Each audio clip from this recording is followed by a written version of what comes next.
क्या वाकई में आज तक का एग्जिट पोल लीक हो गया? क्या आज तक का एग्जिट पोल लीक करते वक्त वाकई में राहुल कंवल ने खुली बेईमानी की? क्या वाकई में आज तक के अंदर कोई ऐसा है जो कि आज तक के सिस्टम को कमजोर करना चाहता है, जिसने जानबूझकर एग्जिट पोल लीक किया? हाय हेलो आदाब अस्सलाम वालेकुम। मैं शौकत डार इंडिया से। हमारा देश चुनाव के अंतिम चरण की ओर बढ़ रहा है और चूंकि अभी 7वें फेज़ के इलेक्शन अभी होने बाकी हैं, तो हम देख सकते हैं कि कुछ न्यूज़ चैनल वाले किस तरह से एनडीए को जिताने की कोशिश की जा रही है।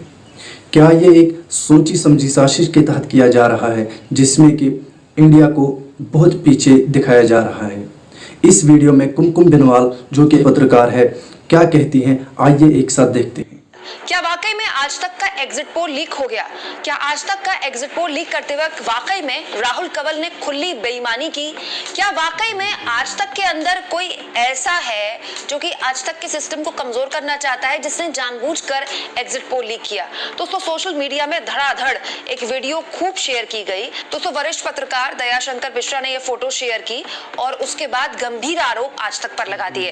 दयाशंकर मिश्रा लिखते हैं, इंडिया टुडे ने 7वें चरण के मतदान से पहले ही एग्जिट पोल की तैयारी कर ली। ये कैसे हुआ? ग्राफिक्स भी बनकर तैयार हो गया, एंकर भी नए कपड़े पहने हुए है।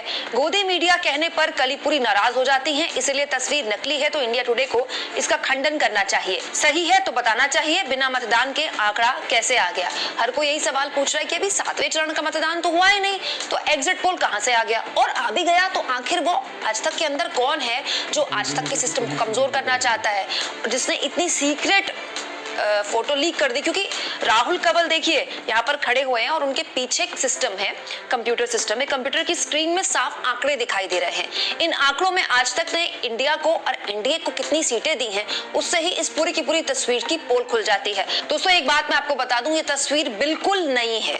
तो ये कहना कि हो सकता है कि पुरानी हो, ऐसा नहीं है। अब जरा आप इस आंकड़े को देखिए जो कि राहुल कंवल खड़े हुए हैं और पीछे एक सिस्टम में लिखा हुआ है। इन आंकड़ों में एनडीए को 301 सीटें देता है आज तक, और इंडिया गठबंधन को 211 सीटें देता है और अदर्स को 31 सीटें देता है। तो हर कोई ये सवाल पूछने लगा कल से कि भाई अभी तो 7वें चरण की वोटिंग ही नहीं हुई, एग्जिट पोल कहां से आ गया?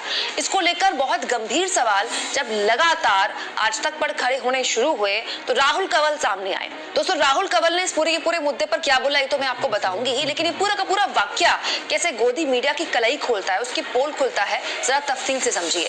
ये फोटो जब सोशल मीडिया में वायरल हुई तो राहुल कंवल ने उसके बाद इंस्टाग्राम में एक पोस्ट लिखी और खुद अपनी ये फोटो शेयर की, ये दिखाते हुए, ये बताते हुए कि अरे ये तो डमी फोटो थी। मतलब हम बहुत ही तैयारी कर रहे हैं, पिछले 6 महीने से एग्जिट पोल की तैयारी कर रहे हैं, लगातार मेहनत कर रहे हैं और हमारी मेहनती टीम की ये फोटो जो थी वो तो हम ही ने ली थी, और ये जो आंकड़े हैं ये डमी आंकड़े हैं। अब लोग ये सवाल उठाने लगे हैं कि फोटो वायरल हो गई, इसके बाद जाकर खाना पूर्ति करने के लिए फोटो शेयर की, या फिर जानबूझकर इस तरह की बदमाशी की गई। बदमाशी कहा जाएगा इसको एग्जिट पोल के नाम पर।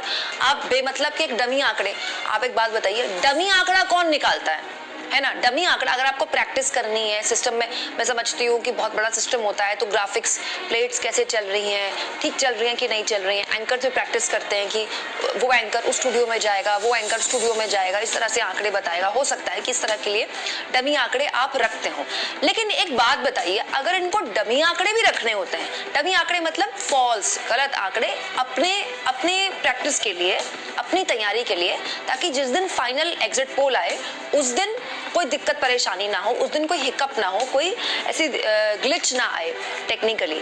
तो अगर कोई डमी आंकड़ा भी पेश कर रहा है तो उसमें भी ये लोग एनडीए को ही जिताएंगे क्या? एक बात बताइए, डमी आंकड़ा, अगर हम कोई डमी आंकड़ा लिखते हैं, जैसे हम अचानक से हमसे कोई कहते हैं ना कुछ भी फील कर दो, तो हम कुछ भी फिल कर देते हैं। उसमें हम ये सोचते हैं कि इंडिया को इतनी सीटें देंगे, एनडीए को इतनी सीटें देंगे। अगर डमी आंकड़ा था तो लोग सवाल ये भी पूछ रहे हैं, और ये मेरे मन में भी सवाल है, डमी आंकड़े में भी ये लोग एनडीए को जिताएंगे? मतलब ये लोग चुनाव से पहले मोदी जी की भक्ति करते हैं, मोदी जी के लिए माहौल बनाते हैं, मोदी जी के लिए नैरेटिव सेट करते हैं, चुनाव के दौरान इंटरव्यू ले लेकर फालतू के, उसके बाद मोदी जी के लिए नैरेटिव सेट करते हैं, और चुनाव के बाद एग्जिट पोल के दौरान भी ये लोग नैरेटिव सेट करते हैं। 7वें चरण का मतदान हुआ नहीं, हाँ, और आप इस तरह की डमी फोटो दे रहे हो। अगर आपको डमी फोटो बाहर करनी थी तो भाई आप इंडिया गठबंधन को 300 सीटें दे देते, यहाँ डमी फोटो, झूठी फोटो, गलत फोटो, एक ऐसी फोटो जिसको आप कह रहे हो कि अरे वो तो हम अपनी प्रैक्टिस के लिए कर रहे थे, तैयारी के लिए कर रहे थे, उसमें भी आप एनडीए को जिता रहे हो। आप सोचिए दोस्तों, सोशल मीडिया का जमाना है, हर कोई तो ये देखेगा नहीं कि भाई राहुल कंवल ने क्या वाकई में इंस्टाग्राम की अपनी फोटो शेयर की है। दोस्तों इंस्टाग्राम में राहुल कंवल ने खुद ये फोटोज शेयर की, अपनी पूरी टीम को दिखाया कि देखिए टीम वीम खड़ी है और ये डमी फोटो है।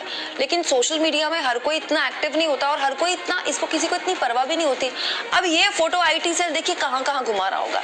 अभी 7वें चरण का मतदान बाकी है, आईटी सेल घुमा रहा होगा, देखो आज तक का तो एग्जिट पोल लीक हो गया और देखो इंडिया तो वैसे भी हार रहा है और एनडीए तो वैसे भी जीत रहा है, 301 सीटें एनडीए को आ रही हैं, फालतू में आप अपना वोट क्यों बर्बाद कर रहे हैं। यही मोदी जी बोल रहे हैं ना आजकल अपनी रैली में। मोदी जी ने 5वें और छठे चरण के बाद, खासतौर पर छठे चरण के मतदान के बाद अपने रैलियों में ये बोलना शुरू कर दिया है कि सरकार तो हमारी बन रही है, इंडिया वालों की सरकार तो आ नहीं रही है, तो फालतू में अपना वोट आप क्यों बर्बाद कर रहे हैं। जबकि मोदी जी भी जानते हैं और ये न्यूज चैनल वाले भी जानते हैं कि कांटे की टक्कर है। उत्तर प्रदेश में भी जब हर 5वीं सीट में कांटे की टक्कर है और बड़ा सेटबैक और बड़ा झटका लगने की बड़े बड़े जानकार उम्मीद कर रहे हैं, सट्टा बाजार भी इस तरह की अटकलें लगा रहा है। उत्तर प्रदेश में जब एनडीए की या फिर ये कह लें कि बीजेपी की, उत्तर प्रदेश में तो बीजेपी अपने दम पर लड़ रही है, कोई बहुत बड़े ऐसे एनडीए के उसके पास मेंबर्स नहीं है उत्तर प्रदेश में।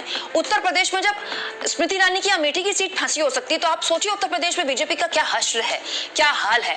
ठीक है, उसके बाद ये लोग बीच चुनाव में एक डमी आंकड़ा निकालते हैं जिसमें ये लोग एनडीए को जिता रहे हैं। भाई डमी आंकड़े में इंडिया को जिता दो ना, कितनी गलत बात है दोस्तों।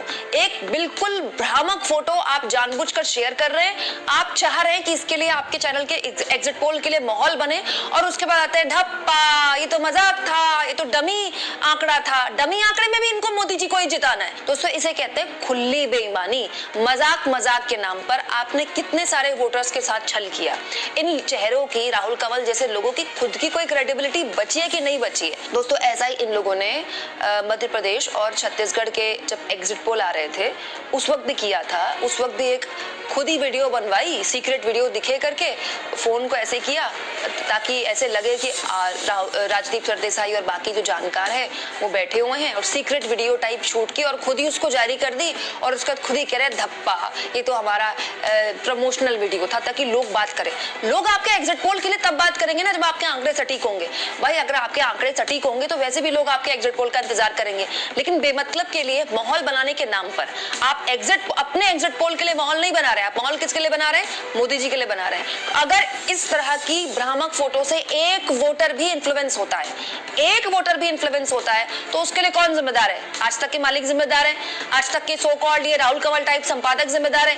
मोदी जी के आगे तो इनकी जुबान नहीं खुलती। मोदी जी से इंटरव्यू में सवाल पूछने के लिए तो इनके पास सवाल नहीं होते। मोदी जी के आगे तो ये लोग निमियाने लगते हैं। दोस्तों 100 बात की एक बात, एग्जिट पोल आप वोटिंग खत्म होने से पहले नहीं दिखा सकते।